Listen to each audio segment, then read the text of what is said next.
ẹ kú lé là kí gbogbo ará lé o ẹrù wá là kérò ọ̀nà ẹ mà kú lé ẹ kú ọjọ́ mẹ́ta ẹ kú ìsinmi ti ọjọ́ òní ìsinmi ọjọ́ òní tó jẹ́ ìsinmi àkọ́kọ́ nínú oṣù sẹ̀tẹ́mbà mo gbà ládùúrà fún wa wípé oṣù bàbàbà kò lè di èmi àtìrẹ mẹ́rù lọ ọpẹ́ fún ọlọ́run ọba tó dá ayé tó dá ọ̀run ọlọ́run àkèkìtàn olódùmarè òkìkí ọlá àdìmúlà ọba tó dá ayé tó dá ohun gbogbo pèrègèdè ní ọlọ́run kábíyèsí ọba tó mọ́ níbi mímọ́ àgbẹ̀ yẹn ga lónìí tẹ́ ẹ tún jẹ́ kí irú ọjọ́ òde kó ṣojú ẹ̀mí gbogbo wa àwa náà ní lórí ètò àkókò àánú tí a tún pè ní wákàtí àánú mo mọ̀ pé àkókò àánú tìrẹ náà ti tó báyìí gbogbo ẹ̀yin ènìyàn wa líle àwọn tí wọn ò báyìí tí ì sí ní ìkàlẹ̀ ẹ jẹ́ ká pè wọ́n wípé àkókò ti tó fún wọn láti jẹ ìgbádùn àkókò àánú kí ni ohun tí ọlọ́run ní fún ayé mi àtìrẹ nínú oṣù tuntun yìí kí nìkan náà tí ọlọ́run fẹ́ kí o mọ̀ láti lè ṣe àṣeyọrí láti lè ṣe àṣeyege nínú oṣù tí a wà ìdí nìyí tá a ṣe wà lórí afẹ́fẹ́ ní àkókò yìí nítorí tìrẹ nítorí tèmi ká lè di ẹni ìgbàlà ká lè kúrò nínú ìdè tí ọ̀tá tí wọ́n fi wá sí. bákan náà a tún ṣe àgbéyẹ̀wò nípa ọ̀rọ̀ ìgbéyàwó láàrin lọ́kọláya báwo la ṣe lè ṣe sí ìdí pàtàkì tí ètò yìí ṣe wà nìyẹn àdúpẹ́ lọ́wọ́ ọlọ́run tó jẹ́ kí èyí kó ṣeé ṣe fún wa. bákan náà àwọn bàbá wa gẹ́gẹ́ bí ìṣe wa ní ọjọ́ mẹ́jọ mẹ́jọ wọ́n ti wà.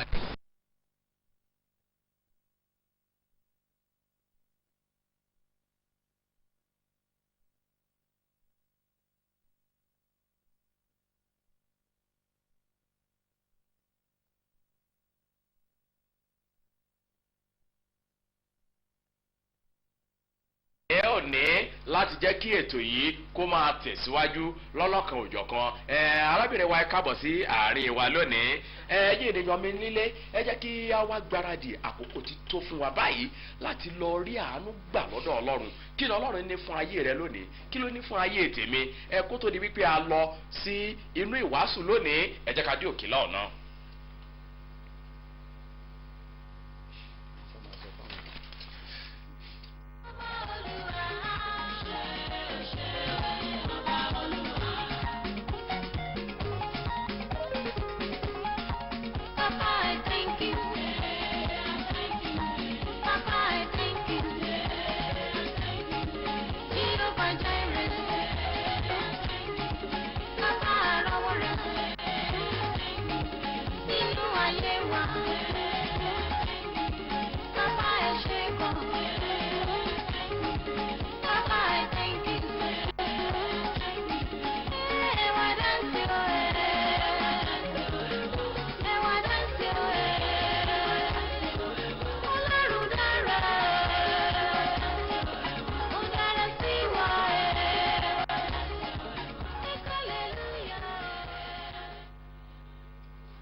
fún ọlọ́run ní òkè ọ̀run. Glory be to God in the highest. Adúpẹ́ fún àánú tọ́lọ́run tún fún wa láti wá sí orí ètò lónìí. Thank God for the mercy He gives unto us to be on this program. Ṣùgbọ́n kó tó nípa lọ nínú wàásù ní òní. Before we go into the sermon today. Mo fẹ́ jẹ́ ká mọ̀ àwa tá ti ń wo program yìí láti ilẹ̀ wá. I want you all people that have been watching us from the onset. Bóyá a tún fẹ́ gbọ́ nípa àwọn ìwàásù tá a ti ṣe sẹ́yìn. Maybe you want to listen to the sermons you have been teaching us. Gbogbo ẹ̀ pátápátá ló wà lórí wẹ́bsáìtì wa. All the sermons are on our website. Tẹ́ bá ti wo www.worldlivebiblechurch.org.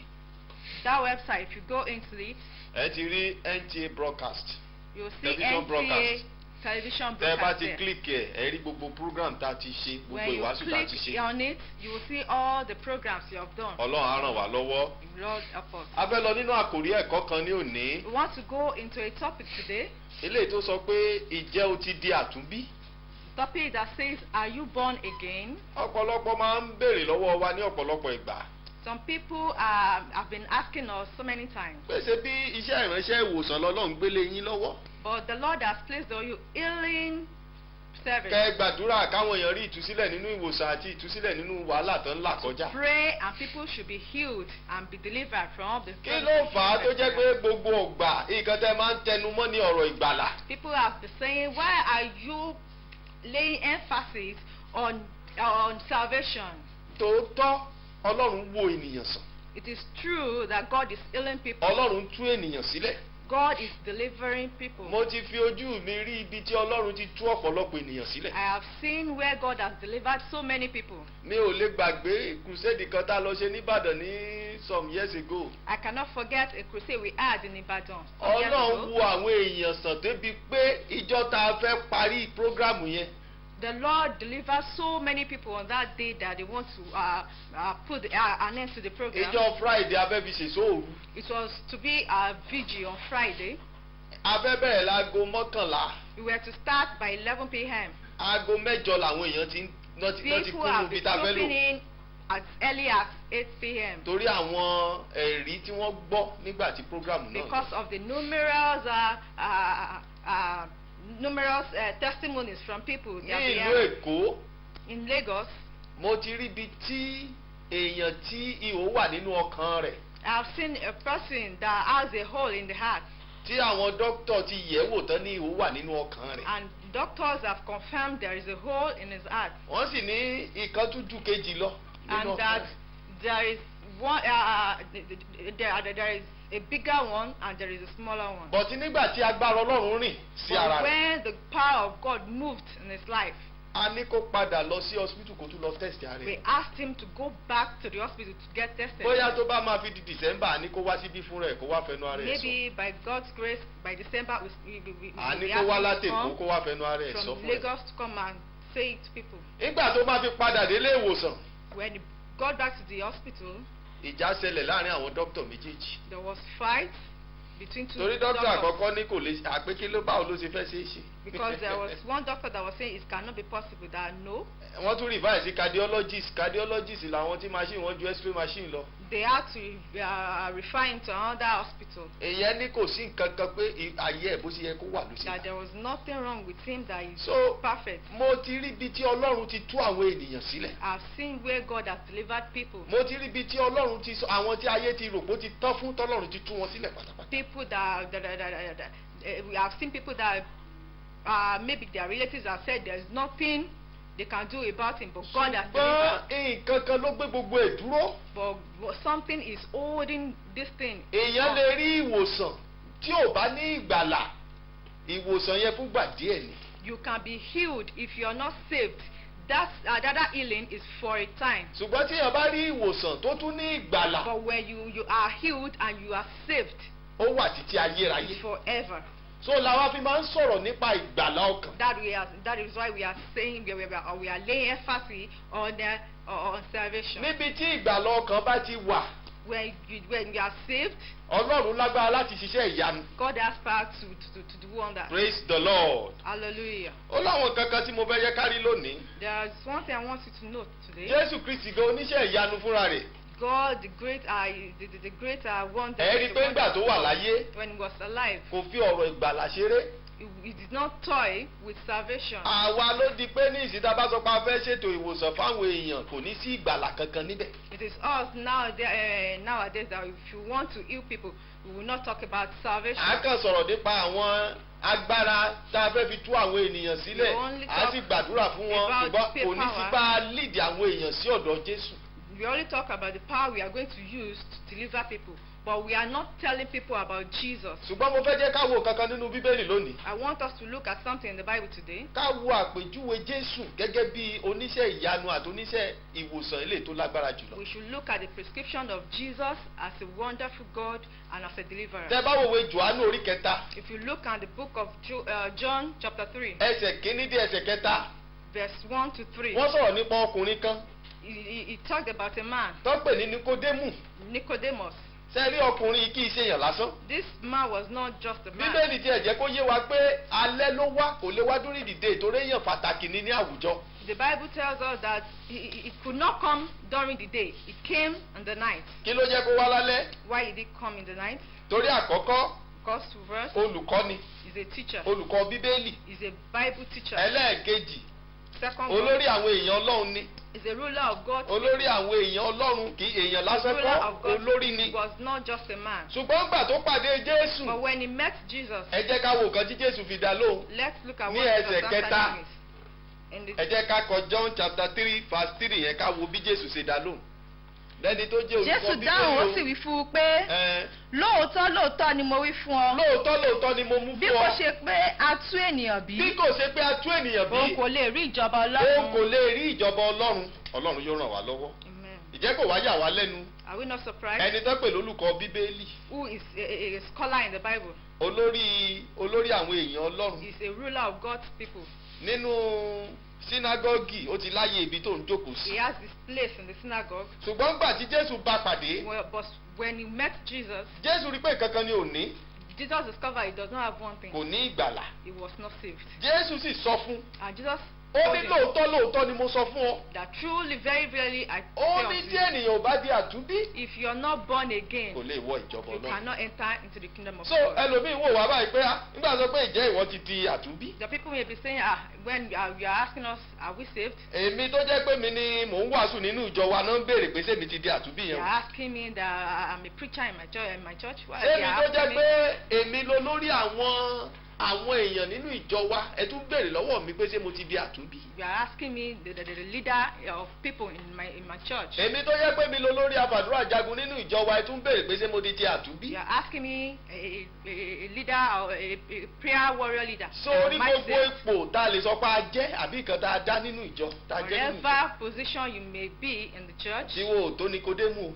we were not up to Nicodemus. ara àwọn olórí lókè ni. He was a leader at the top. òun náà wà lára àwọn tó ń wàásù bíbélì. He was one of the people that was preaching the ṣùgbọ́n kò Bible, ní ìgbàlà. but he was not saved. Ọlọ́run yóò ràn wá lọ́wọ́. The Lord help us. kí la fi ń béèrè question lónìí. Why are we asking us this question tó today? o bá jẹ́ àtúnbí. If you are born again, ó mọ̀ pé gbogbo sàtífíkẹ́ẹ̀tì tó ń lò tó fi ń ríṣẹ́. all the certificates you are using, ó mọ̀ pé gbogbo ẹ̀ ló ti fọ́ọ̀jì pátápátá. you forged everything. ó sì wà lára àwọn tó dipò gidi mú nínú And ṣọ́ọ̀ṣì. you are among the people that hold ǹjẹ́ o ti di àtúnbí? church. Are you born again? ó mọ̀ pé àgbèrè ò kúrò.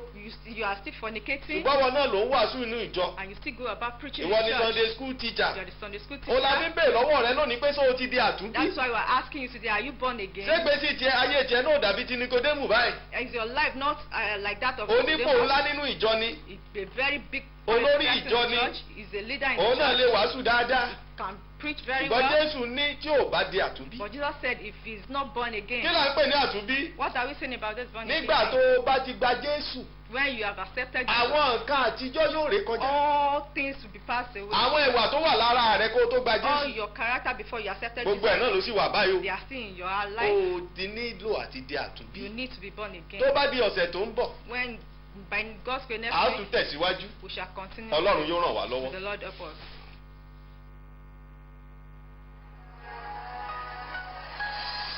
If you have been blessed by this TV broadcast and you would like to have more information about the church and indeed the ministry of God, you can visit our website at www.wordlifebiblechurch.org for your daily devotional Bible guide by clicking on the link Heart of Gold. You can fill our online healing request form at www.wordlifebiblechurch.org/healing. For your counseling or prayer for healing, you can call Prophet Tony Uluibe on 0818-60-76673. For your healing testimonies, you can share your testimonies with us via text message on 0818-60-76672. The only exception to sharing your testimony on air is if you can produce the evidence of your healing through medical reports. To support this kingdom work, you can join GTEM, the mission arm of the church, which is Jesus is the Healer Evangelical Mission. Remember, Jesus is still at work, delivering the sick, healing the oppressed, and using men to win souls to kingdom. So, keep enjoying your fellowship with the Father. We love you. God bless you. tọ́ ẹ̀yin ènìyàn wa nílé ẹ káàbọ̀ padà a dúpẹ́ púpọ̀ lọ́wọ́ Ọlọ́run fún orí ọ̀fẹ́ tó fi fún wa lónìí láti gbọ́ ìwàásù èyí tí a ṣe gbọ́ tán lẹ́ẹ̀kan yẹn látẹnu bàbá wa ìyẹn wòlíì àti ajínrere àgbáyé ni ìyẹn bàbá wa Tóyìn Olúwíbẹ̀ tí wọ́n ṣe bá wa sọ tán ní àìpẹ́ yìí mò ń gba aládùúrà wípé Olúwa yóò rìn mí àti ẹ lọ́wọ́ lórúkọ Jésù tọ́ ẹ̀yin èèyàn wa tí wàá bọ́ sí ìpele kejì báyìí ìyẹn ní àkókò ẹ má gbàgbé ìpele àkọ́kọ́ òun ni tá bá ti lọ gbọ́ ọ̀rọ̀ Ọlọ́run ìpele ẹlẹ́ẹ̀kejì òun ni a ó béèrè ìbéèrè lọ́wọ́ lọ́wọ́ bàbá wa á wà fún ẹ̀yin ènìyàn wa ní àǹfààní láti bá wa sọ̀rọ̀ ṣùgbọ́n lónìí ohun tí a fẹ́ ṣe àgbéyẹ̀wò rẹ̀ lónìí a fẹ́ kí ẹ̀yin ènìyàn wa nílé kí ẹ pè wá wọlé ọ̀rọ̀ tó jẹ́ yín lọ́kàn gan lórí ìgbéyàwó yín gangan a fẹ́ kí ẹ bá wa sọ lónìí kí ẹ béèrè àmọ̀ràn kí bàbá wa kán lè gbà yín lámọ̀ràn kí a lè wo ká lè jọ ṣe àjọrò papọ̀ ká wo ọ̀nà tí ó lè gbà láti gbé ọ̀rọ̀ ìgbéyàwó rẹ gbà mo dẹ̀ ń gbàládùra wípé lẹ́yìn tó bá ṣe léyìí ìgbéyàwó rẹ yóò dára ọlọ́run yóò sì ṣe àtúnṣe níbẹ̀ ẹ má gbàgbé nígbà tí a bá ṣe ẹ̀rọ aago wa ó pè wá sí orí ẹ̀rọ ìbánisọ̀rọ̀ ti ìyẹn stúdíò yìí ìyẹn 08112833294 kẹ́ ẹ sì lè pè bàbá wa lẹ́yìn ètò sí ẹ lè pè bàbá wa lẹ́yìn ètò sí 08186076672 olúwa yóò ràn wá lọ bí àṣeṣe léyìí tọ́ bàbá wa nínú olúwa gẹ́gẹ́ bí ọ̀rọ̀ ìgbéyàwó tí a ti ń bá bọ̀ látijọ́ yìí a rí pé ọ̀rọ̀ ìgbéyàwó yẹn ó jẹ́ ohun tó ṣe pàtàkì jùlọ ó dẹ̀ ní ipa tó ń kó ní àwùjọ bàbá wa nínú olúwa ìṣẹ̀lẹ̀ kan ṣẹlẹ̀ kí n kò sáré sọ kó tó di pé a ṣí ẹ̀rọ ìbánisọ̀rọ̀ káwọn èèyàn lè pè wá wọlé kó lè bá wa sọ̀rọ̀ ohun tí wọ́n dojúkọ nínú ìgbéyàwó wọn ní àkọ́kọ́ arákùnrin kan bẹ ó níṣẹ́ lọ́wọ́ bóyá bíi immigration ni ìyàwó ẹ̀ ó ṣiṣẹ́ ní private ṣùgbọ́n ọkùnrin yìí ó ní owó gan ṣùgbọ́n kò fowó yẹn mọ ìyàwó ẹ̀ ó wá dẹni tí ìgbéyàwó yẹn wọ́n gbádùn ẹ̀ fún bí ọdún 2 sí 3 ìgbéyàwó wọn sì ti di ọdún 7 nísìnyí ṣùgbọ́n ọkùnrin yẹn ó wá náwó fún àlè ó ń tọ́jú àlè ìyàwó tó ń ṣiṣẹ́ private school yìí lá náwó fọ́mọ lá sanwó school lá tọ́jú ààrẹ tó bá tún jàjà pé ọkọ sọ pé sórí ẹ ṣe kinní kan ni ṣé nǹkan kan rọ́ọ̀lù ẹ ni ṣé kinní kan máa ń pè òun láéláyé ẹ ọkọ tún lè pẹ́ dé àtún ní kí ló dé tó ń pè mí táìmù tó wù mí mo lè wọlé ẹjọ bàbá wa kí lè sọ sínú àwọn ìṣẹ̀lẹ̀ báyìí kí ni irú obìnrin bẹ́ẹ̀ lè ṣe tó lóbìnrin yẹn wá bá mi ó ní bàbá ó ní ẹ wo ó lóun náà máa ṣe tòun fún o ó náà máa lọ máa ṣiṣẹ́ kúṣe níta ni ẹjọ kí ni irú nǹkan tó obìnrin bẹ́ẹ̀ lè ṣe. irú obìnrin bẹ́ẹ̀ ó nílò àti lọ síwájú Ọlọ́run nínú àdúrà kò sí ẹni tí ò lè yí padà tó bá lè dìde nínú àdúrà fún ọkọ ẹ̀ àwẹ̀ àti àdúrà Ọlọ́run yóò yí ọkọ rẹ̀ padà òun kó máa bàjà mọ́ tó bá sọ pé òun fẹ́ máa bàjà á tún máa tún ṣe kinní sí ni ṣùgbọ́n kó kira rẹ̀ bọnú àdúrà àti àwẹ̀ Ọlọ́run yóò yí ọkọ rẹ̀ padà. àmín àmín nítorí àkókò wa a fẹ́ ṣe ẹ̀rọ ìbánisọ̀rọ̀ wa sílẹ̀ báyìí ẹ lè máa pè wá wọlé ohun tó ìwọ ń dojúkọ nínú ìgbéyàwó rẹ a fẹ́ kó o bá wa sọ kí a lè gbà ọ́ lámọ̀ràn kí bàbá lè gbàdúrà fún ọ kí Ọlọ́run kó lè gba ẹ ṣàkóso ìyẹn túmọ̀ sí wípé kí obìnrin máa gbẹ̀san nínú ìgbéyàwó gan-an kò dára torí obìnrin mi rí wípé àfi táwọn bá gbẹ̀san ẹjọ irú ìpalára wo ló lè ṣe fún obìnrin àti ìdílé yẹn. tóbìnrin bá lóun fẹ́ gbẹ̀san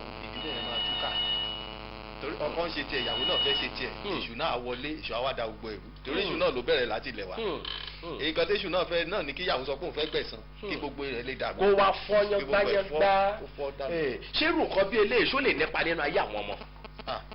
ẹ mọ̀ pé àwọn ọmọ tá à ń rí lónìí tó jẹ́ pé wọ́n ya nǹkan sí. ẹ jẹ́ ká gbé ìpè yìí ó ti rebete ẹ pè wá padà sórí ẹ̀rọ ìbánisọ̀rọ̀ wa 08112833294 ẹ̀rọ ìbánisọ̀rọ̀ tẹ́ fi bá wa sọ̀rọ̀ nìyẹn a fẹ́ mọ ohun tẹ̀yin dojúkọ nínú ìgbéyàwó tiyín kí a lè fún yín ní ọ̀nà àbáyọ. hello ẹ kúrọ̀lẹ́ o kí ló ṣẹlẹ̀ sí nẹ́tíwọ̀kì lónìí Ọlọ́run bá wa dáwọ́lé wọ nẹ́tíwọ̀kì yìí káwọn èèyàn lè pè wá wọlé kọ́ lè pè wá wọlé tọ gẹ́gẹ́ bí nǹkan tá à ń sọ lọ bẹ́ẹ̀ ni sà irú àwọn ọmọ tó jẹ́ pé à ń rí lónìí tó ń ṣe nǹkan burúkú jù láwùjọ bẹ́ẹ̀ ni àwọn ọmọ broken homes ni. hello ẹ kúrọ̀lẹ́ o ẹ sún sẹ́yìn nídìí ẹ̀rọ tẹlifíṣàn yín yẹn ẹ jọ̀ọ́ tí ẹ bá ti fẹ́ pè wá wọlé ẹ máa sún sẹ́yìn níbi ẹ̀rọ tẹlifíṣàn yín kí a bá lè gbọ́ yín kedere kí ẹ̀yin náà bá lè gbọ́ wa kedere ẹlòmíì tó ti ń pè hello ẹ kúrọ̀lẹ́ o kí ló wá ṣe MTN lénìí sáfìsì Ọlọ́run àwọn lọ́wọ́ tó bá ṣe ń sọ bàbá wa àwọn ọmọ tó ń dán nǹkan burúkú wò ní society lónìí. ẹ kúrọ̀lẹ́ o most of them. kí lọ orúkọ yín níbo lẹ ti ń pè wá. láti Ondo State Ondo State ní gbogbo wa wà yìí ibo lẹ ti ń pè wá lóńdó State. ilẹ̀ olùjì òkè gbó ẹ̀ka àbọ̀mà yóò dára fún yín kí ni ohun tẹ̀yin dojúkọ nínú ìgbéyàwó yín àbí kí ni ohun tẹ̀ rí sọ sí ọ̀rọ̀ yìí. mo fẹ́ bèrè pé ṣé ó dáa kí ọkọ èèyàn kó kàn déédé kú oyé láìsọ fún fámìlì ẹ̀ láìsàn kankan kó kàn déédé tíráàpù kó dé kó dé padà pẹ̀lú ògbódò. ó dẹ̀ lọ ọjọ́ mélòó ló lò tó fi padà. bí ọ̀sẹ̀ kan. pẹ̀lú ìgbójú ó dà bàbá wa wọ́n á dáhùn ìbéèrè yín ẹ bá wa gbàdúrà fún wọn. ẹ jẹ́ kí n gbàdúrà ní orúkọ Jésù mo fi ìdílé yín lé Ọlọ́run lọ́wọ́ Ọlọ́run kó kó sínú ọkọ yín àmín. tó bá ní agbára tó ń ṣiṣẹ́ lòdì sí ìdílé yín lọ́wọ́lọ́wọ́ báyìí ní orúkọ Jésù Ọlọ́run tẹ̀rí wọn bá. àmín. àlàáfíà àti ìdùnnú kọ́lọ́run dá padà sínú ìdílé yín. àmín. ní orúkọ Jésù ní agbàdúrà. àmín. bàbá wa nínú Olúwa irú ọ̀rọ̀ tí arábìnrin yìí tí wọ́n bá wa sọ yìí ẹjọ́ ṣó tọ̀nà kí ọkùnrin jáde nílé láì sọ fún ìyàwó. ó máa rí bẹ́ẹ̀ gbà míì tọkọ á jáde but kọkùnrin tó jáde bóyá ó ní nǹkan tó ṣẹlẹ̀ láàrin àwọn méjèèjì torí kò sákòókò láti lè béèrè lọ́wọ́ obìnrin bóyá ká jáde. ẹ lọ́wọ́ ẹ kúrọ̀ lẹ́ o. ó rebete. kò sí àkókò láti lè béèrè kí ló ṣẹlẹ̀ láàrin àwọn méjèèjì tó tí nǹkan bá ṣẹlẹ̀ náà kò yẹ kọkùnrin jáde báyìí. kò yẹ kó kúrò nílé bẹ́ẹ̀ ni. ẹ lọ́wọ́ ẹ kúrọ̀ lẹ́ o. kí ni orúkọ yín sà níbo lẹ ti ń pè wá. láti Ọ̀wọ̀ ẹ kúrọ̀ lẹ́sà ẹ pẹ̀lẹ́ sà kí ni ohun tẹ́ ẹ fẹ́ bá wa dá sétò yìí. nǹkan tá a fẹ́ sọ ni pé irú àwọn ìgbéyàwó tó jẹ́ pé irú obìnrin yẹn tó lè lọ jẹ́ tó lọ nìkan lẹ̀ ṣiṣẹ́ tó wá wà wọn gbà fún ọkọ wa jẹ́ lójúmọ́ ọkọ bá ń sọ̀rọ̀ kò fẹ́ tọ́jú ẹ̀mọ́ kí ni irú ọkọ yẹn lè ṣe nígbà èdè kó bàjá àbí kó yàn kí ló lè ṣe yìí. ẹ ṣe ẹ bá wa gbàdúrà fún bàbá wa. ayérayé Ọlọ́run ìyanu mo fi ìgbéyàwó lé ọ lọ́wọ́ ní orúkọ Jésù Ọlọ́run kó bá yín tó. àmín. gbogbo ibi tí èṣù ti fẹ́ wọlé lórúkọ Jésù àwọn ẹ̀mí tó ń jà àtẹ̀rí wọn bá. àmín. Ọlọ́run gbàkóso gbogbo àmín. ní orúkọ Jésù ní agbàdúrà. àmín. ní orúkọ báyẹn wọn ò nídìí àti bóbìnrin ẹ jà wọn ò nídìí àti nà. wọn ò nílò àti bàjà wọn ò nílò àti nà kí wàá ní ohun tí wọ́n lè ṣe fún obìnrin bẹ́ẹ̀. ìgbà míì irú obìnrin bẹ́ẹ̀ wọ́n lè pè é bóyá lọ́wọ́ alẹ́ tó bá wá àti gbogbo nǹkan láti bá sọ̀rọ̀. tó bá wá jẹ́ ẹni tí ì gbọ́ràn ńkọ́ ẹ̀rọ yẹn ti rebete ẹ tún pè wá padà tó jẹ́ ẹni tí kì í gbọ́ràn tó láti. ó sà ní chọ́ọ̀chì tán ń lọ. hello ẹ kúrò lẹ́ o. kí ló orúkọ yín níbo lẹ ti ń pè wá. Olúwọlé láti ayé. láti Èkìtì. ẹ ṣeun kí ni ẹ fẹ́ sọ kí lẹ fẹ́ kí bàbá wa ṣe fún yín kí lẹ fẹ́ bá wa sọ lórí ọ̀rọ̀ ìgbéyàwó tá à ń dá sílẹ̀ yìí. kí lẹ sọ. ẹ ṣe adára fún yín ẹ ṣe bàbá ẹ bá wa gbàdúrà fún. ayérayé Ọlọ́run ìyanu a fi ìránṣẹ́ rẹ lé ọ lọ́wọ́ Ọlọ́run kó wà pẹ̀lú yín. àmín. Ọlọ́run yóò gbé ọwọ́ yín sókè. àmín. ìyanu yóò ṣẹlẹ̀ nínú ìdílé orúkọ Ọlọ́run di gbígbéga. àmín. ní orúkọ Jésù ní agbàdúrà. àmín. bàbá wa gẹ́gẹ́ bí àwọn méjèèjì tí ó ti kọ́kọ́ pè yẹn bí wọ́n ṣe sọ torí ṣe irú bàbá tó pè yẹn bẹ́ẹ̀ni irú ìyàwó ẹ̀ wọ́n sà níjọ tán lọ bẹ́ẹ̀ni tó bá yẹ pé kò gbọ́ sí lẹ́nu kó lọ sọ fún pásítọ̀ kó bá wọn tí pásítọ̀ bá dẹ̀ wọ́n ní ìdílé. bẹ́ẹ̀ni ẹ kúrò lẹ́ o. ẹ kúrò lẹ́ o. kí lorúkọ yín níbo lẹ ti ń pè wá. John láti Àkúrẹ́. láti Àkúrẹ́ kí ni nǹkan tẹ́ fẹ́ bá wa sọ. ẹsẹ̀ tó dá sí bàbá kúrò lé fún ọdún kẹrin wọn mọ̀ bí tó wà. fún ọdún mélòó. bí ọdún márùn-ún. ọdún márùn-ún ẹ̀ mọ̀ bí tó wà fọdún márùn-ún yẹn. wọ́n sì mọ̀ bí tó wà dé ní. bẹ́ẹ̀. ṣùgbọ́n wọ́n wà láwọn sì wà láyé ẹ mọ̀ pé wọ́n wà níbì kan ṣáàbọ̀ ẹ̀ wọn kàn wá sílé ni. ṣé èèyàn yín kan ló ṣẹlẹ̀ sí àbẹ́yìn. èèyàn yín kan. èèyàn yín kan ó da àá sọ̀rọ̀ lórí ẹ̀ kó tó di pé a lọ bàbá ẹ bá wa gbàdúrà fún. lórúkọ Jésù a gbàdúrà fún ìdílé yìí ìdílé tó sọ pọ́kùnrin ọkọ rìn jáde fọ́dún márùn-ún tí ò padà wálé agbára tó dè mọ́lẹ̀ níbi tó wà agbára Ọlọ́run tú sílẹ̀ báyìí. àmín. gbogbo nǹkan tó bá fún jẹ tó ra iye rẹ̀ pátápátá tí ò jẹ́ kó rántí ilé mọ́ láti wákàtí ọ̀wọ́ ilé agbára Ọlọ́run tú sílẹ̀. àmín. Ọlọ́run darí rẹ̀ padà sílé. àmín. ní orúkọ Jésù ní agbàdúrà. àmín. ṣe rí mo fẹ́ lo àkókò láti sọ ṣe láwọn ọkùnrin tá a mọ ìṣekúṣe ṣe àbí báwo nìyẹn ṣe máa fi ìdílé ẹ̀ sílẹ̀ fọdún márùn-ún tí ò ní padà tí ò bá ti pé wọ́n ti lo nǹkan fún. ẹlòmíì wọ́n ti fún lẹ́fọ̀ọ́. ṣé kìí ṣe àtẹnujẹ nìyẹn. àtẹnujẹ náà ni òní wá rántí ìdílé ẹ̀ mọ́ ìjọ tó ògùn yẹn bá tó kákó lójú ẹ̀ ló tó máa mọ̀ kó níyàwó àtọmọ síbi kan Ọlọ́run wà lọ́wọ́. àmín. ẹ kúrò lẹ́ o kí lórúkọ yín bolẹ̀ tí pè wá. láti Àkúrẹ́ kí ni nǹkan tí ẹ fẹ́ bá wa dá sí. ẹ fẹ́ kí bàbá. ẹ ṣeun gan o Ọlọ́run yìí lọ́wọ́ sá o. ẹ ṣe àdúpẹ́ bá wa gbàdúrà fún wọn. ayérayé Ọlọ́run ìyanu a fi ìdílé yín lé ọlọ́run lọ́wọ́, ọlọ́run kó wà pẹ̀lú yín. àmín. ìdílé yín kó tẹ̀síwájú. àmín. lọ́dún yẹn ó ṣe àṣeyọrí. àmín. ní orúkọ Jésù ni a gbàdúrà. àlígbàjú ìpè méjì lọ́mọ lẹ́yìn ilé àgbẹ̀yọ̀ kan sí ká lè ráyè ṣàlàyé ká yànnàná àwọn ọ̀rọ̀ tí ẹ ti bá wa sọ. ẹ̀ ló ẹ kúrọ̀ lẹ́ o. láti Ìdànrè ẹ káàbọ̀ ẹ̀yin ti Ìdànrè lọ́hùn. ẹ ṣeun sà, kí ni ẹ fẹ́ dá sí ẹ bá wa dá sọ̀rọ̀ yìí.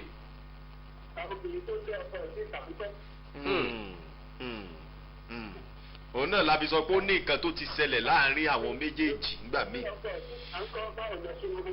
báwo ló ṣe lọ́kọ ẹ̀ síta.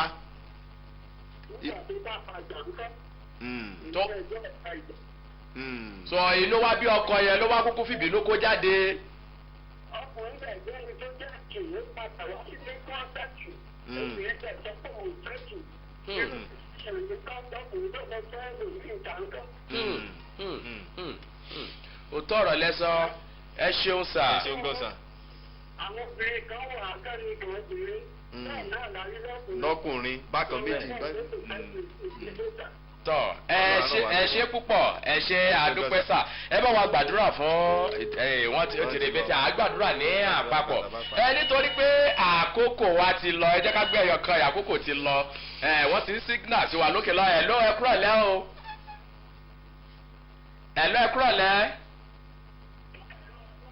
Kí ni orúkọ yẹn bá wa sọ̀rọ̀ sókè níbo lẹ ti ń pè wá.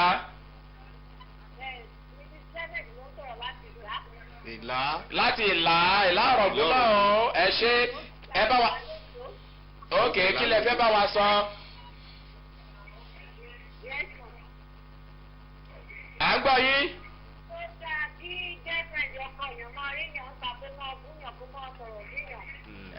ìyàwó yẹn mọ ẹni tọkọ ẹ̀ tún fẹ́ níta.